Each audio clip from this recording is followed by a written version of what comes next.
Cyber నేరాల కట్టడికి పటిష్ట ప్రణాళికలు నియంత్రణలో ముందున్నామన్న రేవంత్. కాంగ్రెస్ ఏ ఒక్క హామీ నెరవేర్చలేదు. ఆమన్గల్ రైతు మహాధర్నాలో కేటీఆర్.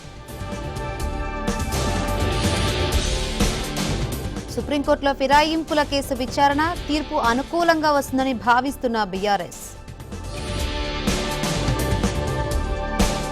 జగన్ తప్పుల వల్లే కేంద్ర నిధులు ఆలస్యం, 5 ఏళ్లలో నాశనం చేశారంటూ రామ్మోహన్ నాయుడు ఆగ్రహం. వల్లభనేనిపై తప్పుడు కేసులు పెట్టారు. జైల్లో వంశీని పరామర్శించిన జగన్.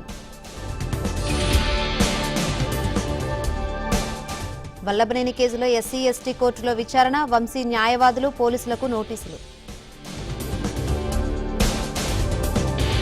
తుని వైస్ చైర్మన్ ఎన్నిక వాయిదా, కోరం లేకపోవడంతో నిర్ణయం. తిరుమల శ్రీవారి ఆలయ మహాద్వారం వద్ద గందరగోళం, టీటీడీ ఉద్యోగిపై పాలక మండలి సభ్యుడు నరేష్ ఆగ్రహం. మూసీ ప్రక్షాళనపై మరో ముందడుగు, నదిపై ఉన్న 17 బ్రిడ్జీల పటిష్టతపై సర్వే. పోలీస్ కస్టడీకి వీరరాఘవరెడ్డి, రంగరాజన్పై దాడి కేసుల విచారణ. కాళ్లతో తొక్కుతూ వెల్లుల్లి పేస్ట్ తయారీ, చాదర్ఘాట్లో వెలుగు చూసిన దారుణం. భారత పర్యటనలో ఖతార్ ఎమిర్, హైదరాబాద్ హౌస్లో మోదీతో భేటీ. నూతన సీఈసీగా జ్ఞానేష్ కుమార్, ఇవాళ్టితో రాజీవ్ కుమార్ పదవీకాలం పూర్తి. ఢిల్లీ సీఎం ఎవరనే దానిపై సస్పెన్స్, రేపటి బీజేఎల్పీ భేటీతో క్లారిటీ వచ్చే అవకాశం.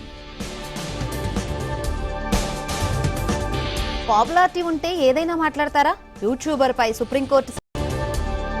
కుంభమేళాకు పోటెత్తుతున్న భక్తులు, తరలి వెళుతున్న తెలుగు రాష్ట్రాల ప్రజలు.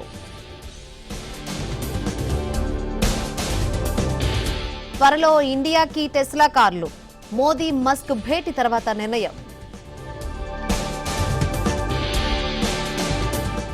ఉక్రెయిన్పై అమెరికా రష్యా మధ్య చర్చలు, తాము లేకుండా ఒప్పందాలేంటన్న జెలెన్స్కీ.